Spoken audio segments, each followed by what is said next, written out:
والصلاة والسلام علی رسول الامین وعلی آلہ وصحبہ اجمعین، اما بعد۔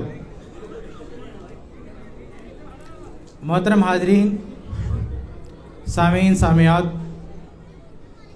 جس موضوع پر مجھے کچھ باتیں رکھنی ہیں وہ ہے گھروں کے ٹوٹنے کے اسباب۔ یعنی آج ہمارے گھروں میں جو اختلاف و انتشار ہے اور آپس میں چاہے بھائی بھائی ہوں، باپ بیٹے ہوں، میاں بیوی ہوں، آئے دن ان کے بیچ انبن اور اختلاف کی باتیں رونما ہوتی رہتی ہیں، اور کبھی کبھی اختلاف اتنا شدید بڑھ جاتا ہے کہ آدمی اپنے ہی بھائی سے یا اپنے ہی باپ سے یا اپنے ہی اولاد سے زندگی بھر کے لیے بات چیت کرنا بند کر دیتا ہے۔ میاں بیوی کا مسئلہ ہے تو معاملہ طلاق یا خلا تک پہنچ جاتا ہے۔ یہ سارے جھگڑے گھروں میں کیوں ہوتے ہیں؟ اس کے بہت سارے اسباب ہیں۔ میں انشاءاللہ کوشش کروں گا کہ ان میں سے 10 جو عام اسباب ہیں وہ آپ کے سامنے پیش کر سکوں۔ 1 گھنٹے کا وقت ہے میرے پاس، انشاءاللہ میں کوشش کروں گا کہ اس کے اندر بات ختم ہو جائے۔ سب سے پہلے یہ ذہن نشین کر لیجئے کہ اللہ رب العالمین نے ہم سب کو خاندان میں جوڑا ہے، اس کے پیچھے مقصد یہ ہے کہ آپس میں محبت رہے، ورنہ اللہ رب العالمین آدم علیہ السلام کی طرح سب کو ایک ساتھ ایک ہی حکم سے الگ الگ پیدا کر سکتا ہے۔ آدم علیہ السلام کو اللہ تعالیٰ نے نہ کسی باپ سے پیدا کیا نہ کسی ماں سے۔ اللہ قادر ہے اس بات پر، اللہ تعالیٰ نے ہر طرح پیدا کر کے بتا دیا۔ بغیر ماں باپ کے آدم علیہ السلام، صرف مرد سے حوا علیہ السلام، صرف عورت سے عیسیٰ علیہ السلام، اور مرد عورت دونوں سے ہم سب ہیں۔ تو ہر طرح اللہ تعالیٰ پیدا کر سکتا ہے، لیکن اس رشتوں میں کیوں جوڑا؟ انسانی افراد کے تناسل، اس کے نسل کی افزائش کے لیے اللہ رب العالمین نے یہ رشتے کیوں بنائے؟ تاکہ آپس میں محبت رہے، ایک دوسرے سے مل کر سکون حاصل ہو۔ اللہ نے خود قرآن میں کہا، اللہ فرماتا ہے سورہ روم میں کہ وَمِنْ آیَاتِهِ أَنْ خَلَقَ لَكُم مِّنْ أَنفُسِكُمْ أَزْوَاجًا۔ یہ اللہ تعالیٰ کی نشانی ہے، اللہ تعالیٰ کی بہت بڑی قدرت ہے کہ اللہ تعالیٰ نے تمہارا جوڑا بنایا، لِتَسْكُنُوا إِلَيْهَا، تاکہ تمہیں سکون ملے، وَجَعَلَ بَيْنَكُمْ مَوَدَّةً وَرَحْمَةً، اور اللہ نے تمہارے بیچ میں محبت اور رحمت ڈال دی۔ تو یہ جو رشتوں میں اللہ تعالیٰ نے ہم سب کو جوڑا ہے، ہماری پیدائش کے لیے اللہ نے جو یہ رشتے والا طریقہ اختیار کیا ہے، مقصد اس کے پیچھے یہ کہ ہم ایک دوسرے کا سپورٹ کریں، ایک دوسرے کا ساتھ دیں۔ آج اسی رشتوں کا نتیجہ ہے کہ ایک آدمی اگر اسپتال میں ایڈمٹ ہو جائے تو اس کو دیکھنے والوں کی لائن لگ جاتی ہے، کوئی اس کا چاچا ہے، ماما ہے، کوئی بھائی ہے، کوئی بیٹا ہے، کوئی فلاں ہے۔ رشتوں کی وجہ سے لوگ اس کا خیال رکھتے ہیں۔ اگر یہ رشتے نہ ہوں تو آپ دیکھ لیں کہ کوئی لاوارث لاش ہوتی ہے، کوئی لاوارث شخص ہوتا ہے، کوئی پرسان حال نہیں ہے، کیونکہ اس کا رشتہ لوگوں سے نہیں جڑا ہوا، کوئی پوچھنے کے لیے تیار نہیں ہے۔ تو یہ رشتوں کی بہت بڑی جو ہے اہمیت ہے۔ لیکن یہ رشتہ اگر ہمارے درمیان ان رشتوں میں دراڑ ہو، نہ اتفاقی ہو، تو اس کا مقصود حاصل نہیں ہوتا۔ تو آئیے ہم دیکھتے ہیں کہ وہ کیا اسباب ہیں جو باہم رشتوں میں جڑے ہونے کے باوجود بھی ہمارے بیچ محبت نہیں ہوتی ہے، ہمارے بیچ آپس میں سمجھوتا نہیں ہوتا ہے، اختلاف و انتشار ہوتا ہے۔ وہ کیا اسباب ہے؟ میں نے 10 اسباب نوٹ کیے ہیں، میں آپ کے سامنے پیش کروں گا۔ سب سے پہلی چیز کیا ہے؟ ایمان و عقیدے میں کمزوری۔ رشتوں کی اہمیت کو اگر کوئی نہیں پہچانتا ہے تو اس کے پیچھے ایک وجہ یہ ہے کہ اس کا ایمان کمزور ہے۔ اس لیے صحیح بخاری کی حدیث ہے، جہاں اللہ تعالیٰ نے رشتوں کو نبھانے کا حکم دیا تو اس حکم سے پہلے ایمان کا حوالہ دیا۔ صحیح بخاری کی حدیث ابو ہریرہ رضی اللہ عنہ حدیث راوی کہتے ہیں کہ اللہ کے رسول صلی اللہ علیہ وسلم نے فرمایا، من کان یؤمن باللہ والیوم الآخر فلیصل رحمہ۔ ابو ہریرہ رضی اللہ تعالیٰ عنہ فرماتے ہیں کہ اللہ کے رسول صلی اللہ علیہ وسلم فرمایا کہ جو اللہ پر ایمان رکھتا ہے اور آخرت کے دن پر ایمان رکھتا ہے تو اس کے اس ایمان کا تقاضا ہے کہ اپنے رشتوں کا خیال رکھے، اپنے رشتوں کو جوڑ کے رکھے۔ حقیقت میں ایمان کی طاقت آتی ہے تو ایمان ہمارے اندر پہچان پیدا کرتا ہے کہ کون رشتہ ہمارے نظر میں کتنا اہم ہے۔ ایمان و عقیدہ نہ ہو تو ایک بددین ہماری نظر میں بڑا اہم نظر آئے گا، ایمان و عقیدہ نہ ہو تو ہمارے والدین ہمیں دشمن نظر آئیں گے۔ آج دیکھیے بہت ساری لڑکیاں اپنے والدین سے بغاوت کر کے کسی نان مسلم کا ہاتھ پکڑ کے نکل جاتی ہیں، ایمان نہیں ان کے پاس۔ ایمان ہو تو منظر کیا ہوگا؟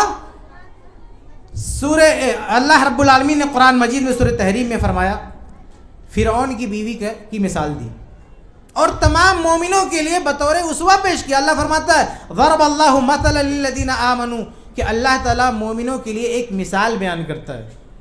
کس کی مثال؟ ایک عورت کی، امرأۃ فرعون، فرعون کی بیوی کی۔ فرعون کون ہے؟ دنیا کا، اپنے وقت میں دنیا کا سب سے طاقتور بادشاہ ہے، سپر پاور کنگ۔ یہ فرعون کی بیوی، وہ بیوی آسیہ رضی اللہ عنہ جن کا شوہر دنیا کا سب سے پاورفل اپنے زمانے میں، اور اس عورت کو ان کو رانی بنا کے رکھنے والا ہے، سب سے بہترین عالیشان محل میں رکھنے والا ہے۔ اتنا سب کچھ ہونے کے باوجود بھی چونکہ اس کے اندر ایمان نہیں ہے تو اللہ سے کیا دعا کر رہے ہیں؟ کہہ رہے ہیں کہ رب ابنی لی عندک بیتا فی الجنہ، اے اللہ تعالیٰ مجھے جنت میں گھر بنا دے میرے لیے، وَنَجِّنِي مِن فِرْعَوْنَ وَعَمَلِهِ، مجھے فرعون اور اس کے کام سے نجات دے، مجھے نہ یہ آدمی پسند ہے نہ اس کا کاروبار پسند ہے، جبکہ وہ دنیا کا سب سے طاقتور آدمی ہے، سب سے زیادہ سہولت آسانی دے سکتا ہے، لیکن ایمان نہیں ہے تو یہ آدمی ہمارے لائق نہیں ہے۔ لیکن آج ہمارا معاملہ کیا ہے میرے بھائیوں؟ کیونکہ ہم اپنے بچوں کو ایمانی دولت سے لیس نہیں کرتے، ایمان مضبوط نہیں کرتے، تو نتیجہ ہے کہ انہیں کھرے کھوٹے کی پہچان نہیں، کون اچھا ہے کون برا نہیں معلوم۔ ہماری اولاد کو ماں باپ دشمن معلوم ہوتے، ان کو یہ آج کے مغربی تہذیب ان کو یہ سکھا رہی ہے کہ تمہارے بھائی لوگ دشمن ہیں، تمہارے ماں باپ دشمن ہیں، تمہیں گھر میں قید کر کے رکھنا چاہتے ہیں۔ یہ جو پریوار ہے، جو گھرانہ ہے، جو ان کا سب سے بڑا محافظ ہے، سب سے بڑا نگراں، سب سے بڑا خیرخواہ ہے، اسی کو دشمن بنا کے پیش کرا۔ یہ ایمان کی کمی ہے۔ تو سب سے پہلی وجہ جو ہے کہ ہمارے گھروں میں، ہمارے رشتوں میں جو محبت نہیں ہے، اس کی وجہ ہے کہ ہمارے خاندان کے افراد میں ایمان کی کمزوری ہے۔ ہم اپنا ایمان مضبوط کریں، اللہ تعالیٰ سے تعلق مضبوط کریں، اپنے اندر تقویٰ پیدا کریں، تو اس کا نتیجہ یہ دیکھنے کو ملے گا کہ آپس میں محبت اور بھائی چارگی پیدا ہوگی اس ایمان کی دولت سے۔ تو پہلی وجہ کیا ہے؟ ایمان کی کمزوری ہے۔ آگے بڑھتے ہیں، دوسری وجہ کیا ہے؟ دوسری وجہ دینی علم کی کمی ہے۔ شیخ البانی نے حدیث کو صحیح قرار دیا صحیح الجامع میں، الفاظ ہے طلب العلم فریضۃ علی کل مسلم، دین کا علم یہ ہر مسلمان پر فرض ہے، ہر مسلمان پر ضروری ہے۔ زندگی گزارنے کے لیے اللہ نے جو گائیڈ لائن دی ہے اس کا جاننا ہر مسلمان کے لیے ضروری ہے، لیکن چونکہ ہم نہیں جانتے، اسلامی تعلیمات سے آراستہ نہیں ہیں، تو خاندان میں ایک دوسرے کی لمٹ کیا ہے، ایک دوسرے کا حق کیا ہے، ایک دوسرے کی حد کیا ہے، ہمیں پتہ ہی نہیں۔ اور جب اپنی لمٹ سے زیادہ، اپنے حق سے زیادہ کسی سے کلیم کرو گے، مانگو گے، تو فطری بات ہے معاملہ بگڑے گا۔ ہمیں اندازہ ہی نہیں ہے، بیٹے کو نہیں اندازہ ہے کہ باپ سے مجھے کیا کیا مل سکتا ہے، باپ کو نہیں اندازہ ہے کہ بیٹے سے کیا کیا خدمات لینی، بیوی کو نہیں معلوم کہ شوہر کی کیا کیا حقوق ہے، شوہر کو نہیں پتا میں بیوی سے کیا کیا لے سکتا ہوں۔ تو اپنی من سے، اپنی مرضی سے جو چاہتا ہے، جس سے توقعات وابستہ کر کے رکھا ہوا ہے، جب اس کی توقعات پوری نہیں ہوتی ہیں تو جھگڑا ہوتا ہے، فساد ہوتا ہے۔ اسے پتہ ہی نہیں ہے کہ ہماری لمٹ کیا ہے، ایک دوسرے کے حقوق کیا ہے، ہم دوسرے سے، سامنے والے سے کتنی امید رکھ سکتے ہیں، کتنا مطالبہ کر سکتے ہیں، پتہ ہی نہیں۔ مثال کے طور پر آپ دیکھیں والد کا مسئلہ، بہت سارے والدین سمجھتے ہیں کہ یہ جو ہمارے بچے ہیں یہ بالغ ہونے کے بعد آخری سانس تک ان کا سارا کمایا ہوا، ان کا سب کچھ ہمارا ہے، بلکہ کچھ لوگ تو حدیث بھی پڑھ دیں گے انت و مالک لابیک، اگر باپ کے ذہن میں یہ فکر آ گئی ہے کہ بیٹے کا سب کچھ میرا ہے، جو کہ غیر فطری ہے، ہرگز ایسا نہیں کہ اسلام نے جو قانون وراثت دیا دونوں کا حصہ الگ الگ رکھا ہے، دونوں کی حدیں الگ الگ رکھی، لیکن اگر یہ باپ سمجھتا ہے کہ اس کا سب کچھ میرا ہے تو بتائیے یہ فطرت کے خلاف ہے، بیٹا اس کو برداشت نہیں کر سکتا، معاملہ کیا ہوگا؟ باپ بیٹے میں جھگڑا ہوگا۔ اب باپ کو پتا ہونا چاہیے کہ ہم بیٹے سے کس عمر میں کیا امید رکھ سکتے ہیں، اگر وہ بچہ ہے تو ہم اس سے کیا امید رکھیں گے، جوان ہو گیا تو کیا امید رکھیں گے، اور بڑا ہو گیا بال بچوں والا ہو گیا تو ہم اس سے کیا امید رکھ سکتے ہیں۔ ہمارے پاس ابھی وقت نہیں ہے کہ میں آپ تفصیلات میں جاؤں، میں صرف اشارے آپ کے سامنے رکھ رہا ہوں کہ اگر باپ کو معلوم ہو کہ بیٹے سے ہمیں کیا کیا لینا ہے، دینی علم سے آراستہ ہو، تو اپنی لمٹ میں اپنی حد میں رہ کے بیٹے سے مطالبہ کرے گا، بیٹا پورا کرے گا۔ بیٹے کا بھی یہ مسئلہ ہے، بیٹے کو بھی نہیں معلوم کہ باپ سے ہم کو کیا کیا مل سکتا ہے۔ ایک باپ زندہ ہے اور کتنے سارے بیٹے کھڑے ہو کے کہتے ہیں کہ ابا بانٹ کے ہمارا حصہ الگ کرو، ہمیں تمہارے ساتھ نہیں رہنا۔ اب اس بیٹے کو کون بتائے کہ جب تک تمہارا باپ زندہ ہے اس کے مال میں تمہارا کوئی حق نہیں بنتا، باپ کے مال میں کوئی حق نہیں بنتا۔ جب چھوٹے تھے باپ نے پال پوس کے بڑا کیا، ابھی بڑے ہو گئے، ابھی تمہارے ہاتھ پیرے کماؤ کھاؤ، باپ ذمہ دار نہیں تمہارا۔ باپ کے پاس کتنی بھی پراپرٹی ہو، وہ ایک چونی بھی آپ کو نہ دے، وہ غلط نہیں ہے، لیکن بیٹا کیا سمجھ کے رکھا ہے کہ اگر باپ نے میرا حصہ نہیں دیا تو مجھ پر ظلم کر رہا ہے، ظاہر ہے جھگڑا ہوگا۔ ممبئی میں ایک فیملی میں ایک بیٹے نے کیا کہا باپ سے، اس کے پاس ایک ہی فلیٹ ہے، تو کہہ رہا ابا یہ فلیٹ بیچ کے میرا حصہ دو۔ باپ کہتا بیٹا تجھ کو بیچ کے حصہ دے دیا تو میں کہاں رہوں گا، تو کہا یہ تمہارا مسئلہ، کہاں رہوں میں کیا کروں، مجھے حصہ چاہیے۔ اس فیملی میں بیٹا باپ دونوں دین سے جاہل ہیں، نہ باپ کو پتا ہے کہ میری لمٹ کیا ہے، نہ بیٹے کو پتا ہے، اور جھگڑا ہو رہا ہے۔ اگر ان دونوں کو معلوم ہوتا یا دونوں میں سے کسی ایک کو پتا ہوتا، بیٹے کو پتا ہوتا مطالبہ نہیں کرتا، باپ کو پتا ہوتا جیسے مطالبہ کرا اس کا منہ بند کر دیتا کہ کس حق سے تو مانگ رہا ہے، کہاں کیسے حق تیرا ہے، لیکن نہیں پتا، نہیں معلومات، اس لیے جھگڑے کھڑے ہو رہے ہیں، مطالبے ہو رہے ہیں۔ ایسے ہی بھائی بہن کا مسئلہ ہے، ایک بھائی پر بھائی کا حق کیا ہے نہیں پتا لوگوں کو۔ کبھی کبھی ہمارے یہاں ایک جملے میں بول جاتا ہے کہ بھائی کے مال میں بھائی کا کوئی حق نہیں ہے، یہ بہت بڑا فراڈ ہے، یہ بہت بڑا دھوکہ ہے، یہ بہت بڑا پاپ ہے، بہت بڑا ظلم ہے۔ ایسے بے شمار مسائل ہیں جہاں بھائی کے مال میں بھائی کا لازمی حق ہوتا ہے، لیکن آج ہم نے سب کو سکھا دیا نہیں، بھائی کے مال میں بھائی کا کوئی حق نہیں ہوتا۔ بھائی ایک بھائی بغیر شادی شدہ مر جائے، کروڑ پتی ہے، تو اس کی پراپرٹی اس کے بھائی کو ملے گی، شادی بھی ہو چکی، بیوی ہے، اولاد نہیں ہوئی تو بھی بھائی کا حصہ ہے، اولاد بھی ہو چکی ہے لیکن بیٹی ہے بیٹا نہیں تو بھی بھائی کا حصہ ہے۔ یہ کمپلسری ہے، واجبی ہے، لازمی ہے۔ اگر باپ نہیں ہے، بیٹا نہیں ہے، تو پھر بھائی کے حصے میں بھائی کا حق بنتا ہے وراثت میں۔ بیٹیاں بھی ہیں اور بیٹا اور باپ نہیں ہے تو بھی بھائیوں کا حق بنتا ہے۔ بہت سارے ایسے مسائل ہیں جہاں بھائیوں کا حق بنتا ہے، بلکہ یہ وراثت سے ہٹ کر دنیا میں نفقے میں بھی بھائی کے مال میں بھائی کا حق بنتا ہے، واجبی۔ ایک بھائی ہے چھوٹا، ابھی بچہ ہے، باپ مر گیا، یتیم ہو گیا، اور اس کی ابھی شادی وغیرہ نہیں ہوئی ہے، یہ بڑا بھائی اگر اس کا خرچہ سنبھالتا ہے تو یہ احسان نہیں، یہ اس کا فرض ہے۔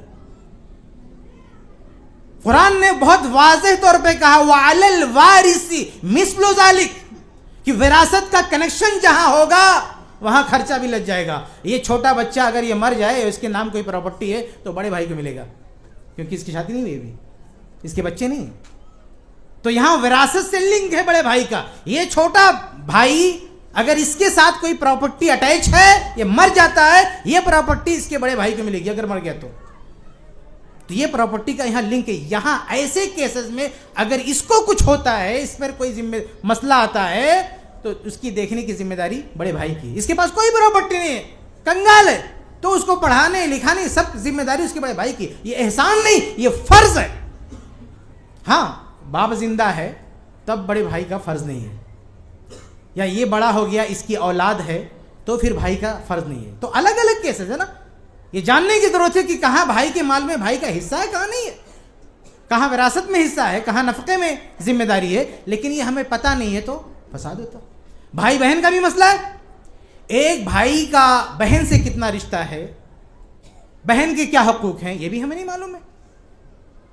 اور اس کی وجہ سے بہت سارے مسئلے کھڑے ہوتے, بلکہ شریعت کے بہت سارے مسئلے ہضم نہیں ہوتے. ممبئی میں ہم نے وراثت پہ ایک کانفرنس کی تھی, اس میں نے ایک مسئلہ بیان کیا تھا کہ اگر ایک آدمی بے اولاد مر گیا 4 کروڑ چھوڑ کے, اس کی ایک بیوی ہے اور ایک بہن ہے, تو اس 4 کروڑ میں سے اس کی بیوی کو صرف 1 کروڑ ملے گا, اس کی بہن کو 3 کروڑ ملے گا. یہ مسئلہ ہضم نہیں ہوتا لوگوں کو. وہ بیوی کبھی نہیں ہضم کر سکتی کہ میرا میاں مر گیا 4 کروڑ چھوڑ کے, یہ 4 میں سے 3 میں اس کی بہن کو, اپنی نند کو دے دوں. یہ کیسے ہو سکتا ہے؟ وہ 1 بھی دینے کے لیے تیار نہیں, لیکن اسلام کا قانون ہے کہ اسے 3 ملے گا, بیوی کو صرف 1 ملے گا. اب ہمارے پاس ٹائم نہیں ہے کہ اس کو ڈیٹیل میں جا کے سمجھاؤں, لیکن یہ سارے مسائل نہیں پتہ ہے کہ کس کا کتنا حق بنتا ہے, تو آدمی جو چاہتا ہے مطالبہ کرتا ہے. خود میاں بیوی کا مسئلہ ہے. ایک عورت ہے, شادی ہو گئی, اس کا باپ مرا, بھائی لوگ کہتے ہیں حصہ چاہیے, بہن بولتی نہیں بھیا رکھ لو, ہم کو نہیں چاہیے. اور ادھر شوہر یہ جو کچھ کما رہا ہے یہ کہتی اس کا پورا میرا ہے. الٹی گنگا بہری ہوئی. جہاں اس کی پراپرٹی وہاں کلیم نہیں کر رہی ہے, کہتی بھیا رکھ لو, ہم کو نہیں چاہیے. اور شوہر جس کے مال میں سوائے نفقے کے کوئی حق نہیں ہے, اور مرنے کے بعد حق بنے گا وہ بھی اولاد کے ہوتے ہوئے 1/8, جو سب سے چھوٹا اماؤنٹ ہے. وراثت میں سب سے چھوٹا اماؤنٹ سمن ہے, 8واں, اس سے کم حصہ نہیں ہے, سب سے چھوٹا حصہ ہے. یہ کس کا ہے؟ بیوی کا. اور وہ سب سے بڑا حصہ لینا چاہتی ہے اپنے شوہر سے. آپ سوچیں, کیونکہ پتہ نہیں ہے ہماری لمٹ کیا ہے, پتہ نہیں, معلوم نہیں ہے. شوہر کے مال میں بیوی کا کوئی حق نہیں ہے. ہاں نفقہ ہے اس کا, جب تک ساتھ میں رہ رہے ہیں, کھانا, کپڑا, رہنے کے لیے مکان, علاج وغیرہ, یہ ساری چیزیں ہیں. لیکن یہ کہو کہ اس کے پاس کروڑوں کی پراپرٹی تو آدھا اس کا ہو جائے, نہیں نہیں نہیں, ہرگز نہیں, بالکل نہیں. شوہر کا جو کچھ ہے اس کا ہے, ایسے ہی بیوی کا جو کچھ ہے اس کا ہے. شوہر کا کوئی حق نہیں, بلکہ نفقہ بھی نہیں ہے بیوی کا. کتنے سارے لوگ ہیں, اگر کمزوری آئی, اقتصادی بحران کے شکار ہوئے, معاشی بحران کے شکار ہوئے, تو بیوی کا زیور بیچ دیں گے. بیوی کی پراپرٹی ہے تو اس کو اپنا سمجھیں گے, اپنی طرح استعمال کریں گے. نہیں بھائی, یہ تمہارا نہیں ہے. بیوی کے پاس چاہے کروڑوں ہو, وہ دے دے تو اس کا احسان ہے, لیکن شوہر یہ نہیں بول سکتا کہ اس کا جو کچھ ہے میرا ہے. بھائی رمضان میں زکوٰۃ دیتی ہیں عورتیں اپنے زیورات کی, تو وہ شوہر سے دلواتی, تم جا کے زکوٰۃ دو. بھائی پراپرٹی ان کی ہے, سونا ان کا ہے, زکوٰۃ انہیں اپنے پیسے سے دینا ہے. شوہر کی ذمہ داری نہیں تمہاری زکوٰۃ دے, لیکن نہیں معلوم ہے. تو ایسی بے شمار مثالیں ہیں کہ ہمارے خاندان میں جو ایک دوسرے کے ساتھ رشتے ہیں, اولاد اور والدین کا مسئلہ, شوہر بیوی کا مسئلہ, ان میں, اور بھائی بھائی کا مسئلہ, بھائی بہن کا مسئلہ, ان میں معلوم نہیں ہے کہ کس پر کیا حق بنتا ہے. تو معلومات نہیں ہے تو اپنی من مانی جو چاہتا ہے کلیم کرتا ہے, اور جب نہیں ملتا ہے تو فتنہ فساد ہوتا ہے. اس سب کا حل یہ ہے کہ جو رشتوں کی حقوق ہیں اس کے تعلق سے اسلامی معلومات حاصل کی جائے, علم حاصل کیا جائے, اس کے بعد آپ کلیم کریں کس پر کتنا حق ہے. لیکن آدمی معلومات حاصل نہیں کرنا چاہتا, اپنی منمانی. جہاں دیکھے گا کہ ہندو لاء میں میرا فائدہ ہو رہا ہے, وہ کہے گا ہمارے سماج میں ایسے چلتا, ہم کو ایسے ملنا چاہیے. جہاں دیکھے گا اسلامی قانون سے ہم کو فائدہ مل رہا ہے, تو مفتی کو پکڑ کے لے آئے گا, یہ ہمارا حصہ ہے. سمجھ میں؟ تو یہ دوسری وجہ ہے علم کا نہ ہونا. اس کی وجہ سے بھی خاندان میں اختلافات ہوتی. کسی بھی خاندان میں دیکھیں, جو لوگ کاؤنسلنگ کے لیے جاتے ہیں, اگر وہ خاندان پڑھا لکھا ہو یا اس میں 2-3 پڑھے لکھے ہوں, دینی تعلیم سے آراستہ ہو, تو ان کو سمجھانا بڑا آسان ہوتا ہے, پرابلم کو سالو کرنا بڑا آسان ہوتا ہے. لیکن اگر کوئی دین سے وابستہ نہیں ہے, پڑھا لکھا نہیں ہے, بہت مشکل ہے اسے سمجھانا, جھگڑے کو ختم کرنا بہت مشکل ہے. آگے بڑھتے ہیں. تیسری وجہ گھروں میں بگاڑ کی, اختلاف کی, گھر ٹوٹنے کی جو تیسری وجہ ہے وہ ہے گھر کے افراد کا غلط لوگوں کے ساتھ اٹھنا بیٹھنا, غلط صحبت کا اثر. خاص طور سے بیوی کا مسئلہ ہے. وہ اگر غلط عورتوں کے ساتھ اس کا اٹھنا بیٹھنا ہے, تو اس کی سہیلیاں اس کے کان اس کے شوہر کے خلاف ایسا بھر دیں گی کہ وہ عورت سمجھے گی کہ دنیا کی سب سے مظلوم عورت میں ہوں. جبکہ کبھی کبھی ایسا ہوتا ہے کہ وہ سب سے خوشحال عورت ہوتی ہے. باقاعدہ اللہ کے رسول کی حدیث اس کے تعلق سے, سنن ابی داؤد کی, ابو ہریرہ رضی اللہ عنہ حدیث کے راوی ہیں، کہتے ہیں کہ اللہ کے رسول صلی اللہ علیہ وسلم فرمایا کہ لیس منا من خبب امرأة علی زوجها، اللہ کے فرماتے ہیں کہ وہ شخص ہم میں سے نہیں ہے جو کسی کی بیوی کو اس کے شوہر کے خلاف بھڑکا دے. کہا کہ وہ ہم میں سے نہیں ہے جو کسی کی بیوی کو اس کے شوہر کے خلاف بھڑکائے. اور ہمارے یہاں عورتیں یہ بڑے شوق سے کام کرتی ہیں، بھڑکانے والا کام.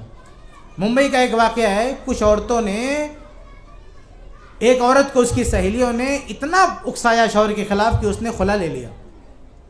ہم اس تفصیل میں نہیں جائیں گے. وہ جھوٹی اپنے شوہروں کی جھوٹی شان بیان کری ہیں، میرے میاں تو یہ لا کے دیتا ہے، وہ یہ کرتا ہے، اس کے اندر یہ خوبی ہے، یہ طاقت ہے، یہ پاور ہے، یہ دنیا بھر کا کچھ بھی نہیں، زیرو. وہ عورت سن سن کے پریشان ہوگی، جا کے اس نے خلا لے لیا. خلا لینے کے بعد دوسری جگہ شادی کیا، وہ پہلے سے بھی بدتر، اس کو بھی چھوڑ دیا. اب پہلے کے پاس واپس آ رہی ہے کہ تمہارے ساتھ ہی معاملہ میرا ٹھیک تھا. اس نے بھگا دیا، کہا نہیں اب تو تجھے نہیں رکھوں گا. پورا بچوں کے ساتھ، کئی بچوں کی ماں پوری زندگی اس کی برباد ہوگی اس کی سہیلیوں کی وجہ سے، کیونکہ اس سہیلیوں نے اس کو اس کے شوہر کے خلاف اکسایا. تو خاندان کی بکھرنے کی ایک وجہ یہ بھی ہوتی ہے کہ عورتوں کو اکساتی ہیں سہیلیاں. بس سہیلیاں جانے دے بھائی، کبھی کبھی اس کی ماں بھی اکسا دیتی ہے اس کے شوہر کے خلاف، اس کے سسرال کے خلاف، اس کے اپنے رشتے اکسا دیتے ہیں اس کو، اور وقتی طور پہ جذبات ہوتے ہیں، بھڑکا دیتے ہیں، رشتہ ٹوٹ جاتا ہے، گھر پہ آ کے بیٹھتی ہے. 1 مہینے کے بعد اسے سمجھ میں آتا ہے کہ میری اوقات کیا ہے یہاں پہ. 1 مہینے کے بعد پچھتاوا ہوتا ہے کہ ہم نے شوہر کو چھوڑ دیا، کتنی بڑی غلطی کی. تو یہ بہت بڑی بیوقوفی ہے ان خواتین کی جو اپنے گھر سے باہر دوسروں کی سنتی ہیں. وہ لوگ ان کے کان بھرتے ہیں اور آ کے گھر میں بول کھڑا کر دیتی ہے. اس لیے دوسروں کو سننے کے بجائے، جو میں نے اب اس سے پہلے کہا، اسلام کو سنیے، قرآن و حدیث کو سنیے کہ تمہیں حقوق مل رہے کہ نہیں ملے. اسلام طے کرے گا، تمہاری سہیلیاں نہیں طے کریں گی، تمہاری ماں نہیں طے کرے گی کہ تم ظالموں کی مظلوم ہو. یہ قرآن و حدیث سے طے ہوگا کہ تمہارا اسٹیٹس کیا ہے، اس گھر میں تم کتنا سکھی ہو، کتنا دکھی ہو. یہ قرآن و حدیث سے طے ہوگا. تمہاری ماں طے نہیں کرے گی، تمہارے باپ نہیں طے کریں گے، تمہارے بھائی نہیں طے کریں گے، تمہاری سہیلیاں نہیں طے کریں گی. اور یہ صرف بیوی کے لیے نہیں ہے، شوہر کے لیے بھی ہے، بیٹے کے لیے بھی ہے، باپ کے لیے بھی ہے. کسی کو بھی اگر کوئی اکساتا ہے، باپ کو کوئی اکسائے اس کے بیٹے کے خلاف، بیٹے کو اکسائے باپ کے خلاف، بھائی کو اکسائے بھائی کے خلاف، دنیا کی نہیں سننا ہے، قرآن و حدیث کی سننا ہے. اگر کوئی بھی آپ کے کان میں بھرتا ہے آپ کے پریوار کے خلاف، آپ قرآن و حدیث کسی عالم سے ملو اور ویریفائی کرو کہ یہ بندہ جو کہہ رہا ہے کیا صحیح ہے. بھائی بہت سارے لوگ آپ کو خوش نہیں دیکھنا چاہتے، آپ کے پریوار کی ترقی نہیں چاہتے، لڑانا چاہتے ہیں کہ تم بگڑ جاؤ، چاہتے برباد ہو جاؤ، چاہتے تمہارا گھر ٹوٹ جائے. اور یہ صرف انسان نہیں، شیطان بھی اسی میں لگا ہوا ہے. صحیح مسلم کی حدیث ہے کہ ابلیس اپنا تخت سجاتا ہے اور شام کو اپنے سارے چیلوں کو اکٹھا کر کے رپورٹ لیتا ہے، تم نے کیا کیا، تم نے کیا کیا، تم نے کیا کیا. سب اپنے اپنی بات بتاتے ہیں. ایک بندہ آ کے بولتا ہے کہ میں نے تو اتنا بڑا کام کیا کہ ایک گھر کو توڑ دیا، میاں بیوی کو ایک دوسرے کے خلاف اتنا اکسایا کہ رشتہ ٹوٹ گیا. وہ ابلیس اس کو گلے لگا دیتا، تو نے سب سے بڑا کام کیا، تو نے گھر توڑا، سب سے بڑا کام تو نے کیا. تو یہ انسان اور یہ شیطان سب لگے ہوئے گھروں کو توڑنے میں. اس لیے قرآن و حدیث سے فیصلہ کرو کہ گھر میں ہمارے ساتھ جو ہو رہا ہے، ہمارے ماں باپ جو ہمارے ساتھ کر رہے ہیں، یا ہماری اولاد ہمارے ساتھ جو کر رہی ہے وہ ٹھیک ہے کہ نہیں. یہ قرآن و حدیث سے طے ہوگا، یہ سماج نہیں طے کرے گا. آگے بڑھتے ہیں. چوتھی چیز گھروں کے ٹوٹنے کی وہ ہے میرے بھائیوں غلط جگہ رشتہ کر دینا، غلط جگہ شادی کر دینا، غلط لوگوں سے رشتہ جوڑ لینا.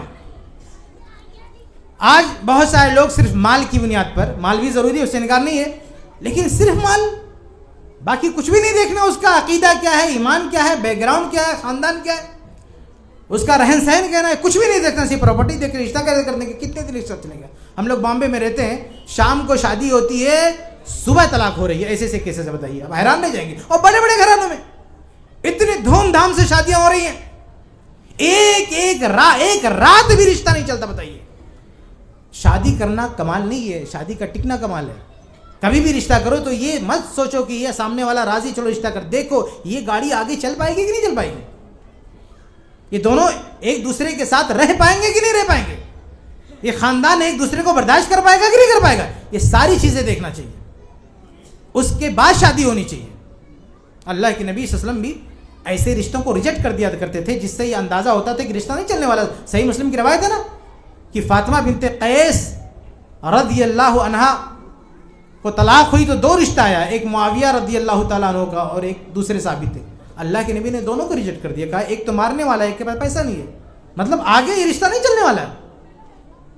ایک تو یہاں طلاق ہوئی ہے, یہ اگلا گھر بھی ٹوٹ جائے گا, دوسرا رشتہ بھی نہیں چل پائے گا.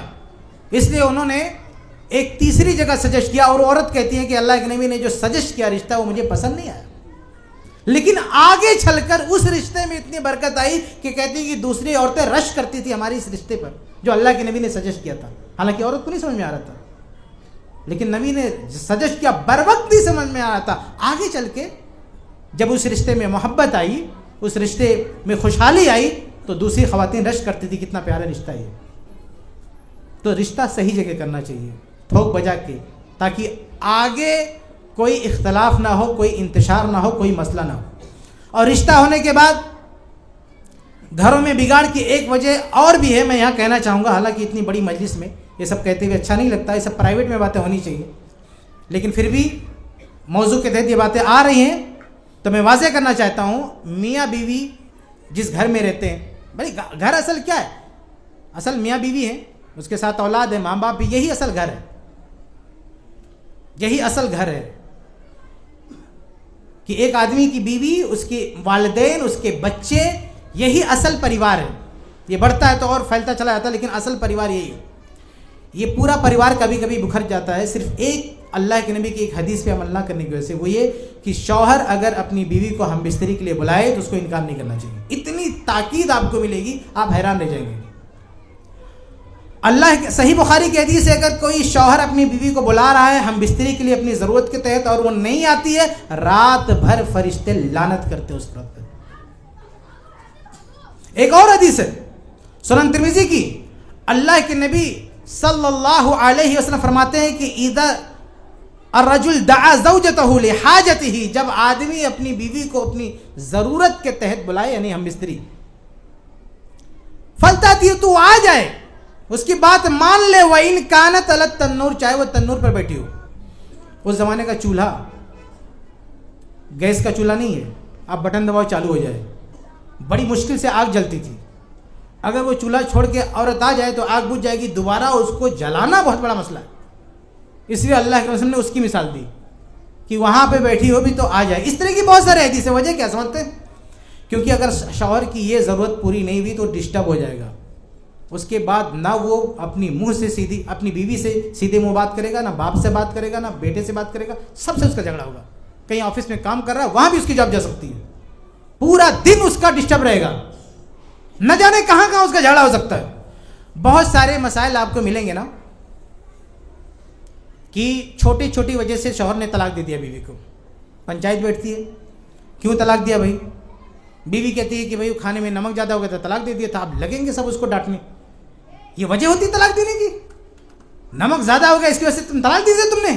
وہ بیچارہ مارے شرم کے بتا نہیں سکتا کہ میں نے کیوں طلاق دیا. حقیقت میں نمک زیادہ ہو گیا, طلاق دے دیا, لیکن نمک وجہ نہیں ہے. نمک کے پیچھے بیہائنڈ دا سین وجہ کچھ اور ہے. یہ ایک بہانہ بنا ہوا ہے. اس نے اس کی ضرورت کو پوری نہیں کیا, اس کے دماغ میں گھوم رہا ہے, بس اس نے چھوٹا سا سہارا پایا, وجہ پایا اور پھٹ پڑا. وہ معاملہ طلاق تک پہنچے گا, لیکن طلاق کی جو وجہ ہے وہ چھپی ہوئی ہے, اسے اس پنچایت میں شوہر مینشن ہی نہیں کرتا ہے. اور پنچایت سب سے بڑا ظالم درندہ سمجھتی ہے کہ اس بندے نے اس کی اتنی سی بات پہ طلاق دے دیا. ہمارے ساتھ شیخ امتیاز بیٹھے ہوئے ہیں, ہمارے آفس میں بھی ایک مرتبہ ایسے کیس آیا, میاں بیوی جیسے بات کر رہے تھے, سمجھ میں نہیں آ رہا کہ اتنی چھوٹی سی وجہ سے تم نے طلاق دے دیا. میں نے پنچایت ہٹایا, شوہر کو لے کے اکیلے بیٹھا, میں نے کہا صحیح سے بتاؤ بات کیا ہے. تو اس نے آخر میں یہ کھل کر بتایا کہ یہ عورت مجھے اپنی ضرورت پوری نہیں کرنے دیتی, ہفتوں 15 دن کہتی میرے پاس مت آؤ. یہ اس نے بہت زیادہ پوچھنے پر بتایا, جبکہ وہ کوئی اور چھوٹی موٹی چیزیں بتا رہا تھا. تو اچھا صرف یہ میاں بیوی نہیں, ہر جگہ ہوتا ہے. آپ کے آفس میں کوئی کام کر رہا ہے, آپ کی مسجد میں کوئی ہے, آپ کے ادارے میں کوئی ہے, کبھی کبھی آپ اس کے خلاف کارروائی کریں گے, لیکن جو اصل وجہ ہے وہ نہیں بتائیں گے, کوئی دوسری وجہ بتائیں, کیونکہ وہ وجہ بتاتے ہوئے آدمی شرماتا ہے. تو یہ بہت بڑی وجہ ہے خاندان کی بکھرنے کی, کہ بیوی شوہر کا کا حق ادا نہ کرے. وہ چھوٹا سا لمحہ ہوتا ہے, لیکن اگر اس میں شوہر کی ضرورت پوری نہیں ہوئی تو آتنک مچا دیتا ہے, اور اس کو مینشن بھی نہیں کرتا. لوگ اس کو پاگل سمجھتے, سائیکو ہو گیا, کیا ہو گیا, لیکن وجہ کچھ اور ہوتی ہے. اس لیے حدیثوں میں آپ کو اتنی تاکید ملے گی, اتنی سخت تاکید ملے گی, بلا وجہ نہیں ہے. تو یہ بھی بہت بڑی وجہ ہے. اس کے ساتھ ایک اور چیز ہے بیوی کا زبان پہ کنٹرول. زبان بھی بہت بڑی مصیبت ہے. کبھی کبھی چھوٹے چھوٹے جملے کی وجہ سے آدمی زندگی بھر جا کے جیل میں بند ہو جاتا ہے, عمر قید ہو جاتی ہے. جھگڑا شروع کرنا بڑا آسان ہوتا ہے میرے بھائی, لیکن ختم کرنا آسان نہیں ہوتا. جھگڑا شروع کرنا بہت آسان ہے, کسی کے ساتھ بھڑ جاؤ, لیکن وہ لڑائی آگے کہاں تک جائے گی اندازہ نہیں ہم کو. اسی لیے کنٹرول کرنا چاہیے اپنے زبان پہ, اپنے ہاتھ پہ. بات بظاہر چھوٹی سی رہے گی, آپ جا کے جیل میں قیدیوں کا انٹرویو لو, آپ کو پتا چلے گا کہ کتنے قیدی چھوٹی سی بات پہ الجھ گئے اور معاملہ ان کی پوری لائف برباد ہو گئی. چھوٹی سی بات پہ اس کو اگنور کیا جا سکتا تھا, اس کو نظر انداز کیا جا سکتا تھا, لیکن غصے میں آدمی چھوٹی سی بات کو لے کے بھڑ گیا اور نتیجہ کتنا بھیانک نکلا. تو ایسے ہی عورت, اگر زبان پہ عورت کو کنٹرول حاصل نہیں ہے, یا شوہر کو بھی زبان پہ کنٹرول نہیں ہے, تو پھر گھر کا رشتہ نہیں چلنے والا. اس لیے گھر کے تمام افراد, شوہر, بیوی, بچے, والد, سب کو زبان پہ کنٹرول ہونا چاہیے. بلکہ دو میں سے اگر کسی ایک کو بھی کنٹرول ہے تو بھی معاملہ سلجھ جاتا ہے, لیکن دونوں بے قابو ہوں, کسی کو اپنی زبان پہ کنٹرول نہیں ہے, تو رشتہ نہیں چلنے والا, وہ گھر نہیں ٹکنے والا, ٹوٹنا ہے اس گھر کو. جس گھر میں کسی کو اپنی زبان پر کنٹرول نہیں ہے وہ گھر نہیں رہ سکتا, اس کو ٹوٹنا. اسی لیے اللہ کے نبی صلی اللہ علیہ وسلم نے فرمایا تھا, صحیح بخاری کی حدیث ہے, عید الفطر کے خطبے میں کہا کہ اے خواتین, میں نے جہنم میں تمہاری تعداد بہت زیادہ دیکھی ہے. خواتین چیخ پڑی, بیما یا رسول اللہ, کیوں اللہ کے رسول؟ تو اللہ کے نبی نے فرمایا صلی اللہ علیہ وسلم, کہا تکثرن اللعن وتکفرن العشیرہ, وجہ یہ ہے کہ لان تان بہت زیادہ کرتی ہو تم لوگ, اور شوہروں کی نافرمانی کرتی ہو, اس کی وجہ سے جہنم میں تمہاری تعداد زیادہ ہے. صرف گھر نہیں ٹوٹ رہا ہے, گھر نہیں تباہ ہو رہا ہے, جہنم میں بھی یہ عمل جہنم میں بھی پہنچا رہا ہے. اس لیے زبان پہ کنٹرول ہونا چاہیے. یہ چوتھی چیز ہے. آگے بڑھتے ہیں. گھروں کے ٹوٹنے کی پانچویں جو وجہ ہے وہ مالی ناانصافی ہے. مان لیجیے باپ ہے, گھر کا اغوا ہے, وہ اگر لوگوں کو تحفے دیتا ہے, کچھ بھی دیتا ہے, مال دیتا ہے, تو اسے انصاف کرنا چاہیے. اگر اولاد میں انصاف نہیں کرے گا تو پھر یہ گھر ٹوٹ جائے گا. جس کے ساتھ ظلم ہوا ہے, جس کے ساتھ ناانصافی ہوئی ہے, وہ اس خاندان میں رہنا پسند نہیں کرے گا. اس لیے انصاف کرنا چاہیے. صحیح بخاری کی حدیث ہے, نعمان بن بشیر رضی اللہ تعالیٰ عنہ جب چھوٹے تھے تو ان کی والدہ نے ان کے ابا سے کہا کہ میرے بیٹے کو کوئی پراپرٹی دے دو, کوئی مال دے دو. انہوں نے کہا ٹھیک ہے دے دیتے, دے دیا. کہا نہیں, جاؤ اللہ کے رسول صلی اللہ علیہ وسلم کو گواہ بنا لو. وہ گئے اللہ کے رسول کے پاس, کہا اللہ کے رسول میں نے اپنے بیٹے کو یہ دیا ہے, آپ گواہ بن جائیے. تو اللہ کے نبی صلی اللہ علیہ وسلم نے پوچھا, کہا اعطیت سائر ولدک مثل ھذا, کہ اس بیٹا کو تم جو دے رہے ہو یہی چیز اتنا ہی, مثل ھذا بالکل اتنا ہی تم نے اپنے سارے بچوں کو دیا ہے. ولد کا لفظ ہے جس کے معنی لڑکا لڑکی دونوں ہوتا ہے, یعنی تمہارے جتنے بھی لڑکا لڑکی ہیں سب کو تم نے دیا ہے؟ کہا نہیں, صرف اس کو دے رہا ہوں. تو اللہ کے رسول صلی اللہ علیہ وسلم فرمایا کہ یہ تو ظلم ہے, میں ظلم پہ گواہ نہیں بن سکتا. اور کہا کہ فاتقوا اللہ, اللہ سے ڈرو, وعدلوا بین اولادکم, اپنی اولاد میں عدل کرو. طحاوی کی روایت میں یہاں عدل سے مراد مساوات ہے, کہ اولاد میں اگر کوئی عطیہ دے رہے ہو, کوئی تحفہ دے رہے ہو, تو برابری کرو. ایک کو دے رہے ہو تو سب کو دو. یہ حدیث بتاتی ہے کہ اگر اپنے بچوں کو آپ کچھ دے رہے ہیں, کسی ایک کو دے رہے ہیں تو سب کو دو. ایسا نہیں کریں گے تو خاندان بکھر جائے گا, خاندان ٹوٹ جائے گا. آج ہوتا ہے کہ ایک آدمی اپنے بڑے بیٹے کو اپنے سر پہ بٹھا لیتا ہے, اپنے کاروبار میں شریک کر لیا, ہر جگہ اس کو کھڑا کر لیا اپنے ساتھ. بعد میں وہ بیٹا سب کچھ قبضہ کر کے بیٹھ جاتا ہے. بڑا بیٹا کبھی کبھی اپنا سب کچھ گنواتا ہے, اس سے انکار نہیں ہے. باپ کے بعد وہی باپ کی ڈیوٹی نبھاتا ہے. اکثر بڑے بھائی اپنی قربانی ہی دیتے ہیں, اس سے انکار نہیں ہے. لیکن کہیں کہیں بڑے بھائی اپنے باپ کی شفقت کا غلط فائدہ اٹھاتے ہیں. اور بہت کچھ اینٹ لیتے اپنے باپ سے جو دوسرے بھائی بہنوں کو نہیں مل پاتا ہے، اور اس کی وجہ سے رشتہ ٹوٹ جاتا ہے، زندگی بھر بات نہیں ہوتی۔ جب بٹوارے کی بات آتی ہے، چھوٹا کلیم کرتا ہے کہ آپ جتنا لے رہے ہو آپ کے حق سے زیادہ ہے، اسی پر فیصلہ ہو جاتا ہے، زندگی بھر بات چیت نہیں ہوتی ہے، ایک دوسرے سے منہ پھیر کے گھومتے ہیں۔ وجہ یہ ہے کہ باپ نے معاملہ الجھا دیا۔ اس لیے ہمیشہ اولاد میں انصاف کرو۔ اللہ کے نبی صلی اللہ علیہ وسلم نے تو یہاں تک کہا کہ اگر ایک آدمی اپنی بچی کو بیٹے کو بوسہ دے رہا ہے تو اس میں بھی انصاف کرے، 2 بیٹے تو دونوں کو بوسہ دے۔ اور یہ وراثت کے بارے میں مسئلہ یہ ہے کہ ایک آدمی مر جاتا ہے، اس کا مال جب بڑھتا ہے نا تو بیٹا اور بیٹی میں 1/2 کے حساب سے بڑھتا ہے۔ بیٹی کو جو ملتا ہے وہ آدھا ہوتا ہے بنسبت بیٹے کو ملے ہوئے مال سے، لیکن زندگی میں اگر کوئی باپ مال بانٹتا ہے تو اسے برابر دینا پڑے گا، بیٹا بیٹی میں کم نہیں کر سکتا۔ ایک تو سب کو دینا پڑے گا اور دوسرا سب کو برابر دینا پڑے گا، کسی کا حصہ کم نہیں کر سکتا، کسی کا تحفہ، اور ایسا نہیں کر سکتا تو کسی کو مت دے۔ اگر ایسا نہیں کر سکتا تو باپ کسی کو بھی مت دے۔ یہی وجہ ہے کہ اس حدیث میں نعمان بن بشیر رضی اللہ تعالیٰ عنہ کی حدیث میں جب اللہ کے نبی نے کہا کہ سب کو دینا پڑے گا تو انہوں نے کیا کیا؟ روایت کے الفاظ ہیں فرجع فرد عطیتہ، وہ گھر آئے اور جو دیا تھا اس کو وڈرا کر لیا، چونکہ سب کو نہیں دے سکتے تھے، تو سب کو نہیں دے سکتے تھے تو جو ایک کو دیا تھا وہ بھی واپس لے لیا، نہیں واپس لے لیا، وڈرا کر لیا اس کو۔ تو یہی ہونا چاہیے، دینا ہے تو سب کو دیں یا کسی کو بھی مت دیں، ورنہ یہ خاندان بکھرے گا اور ایک دوسرے کا دشمن بنے گا۔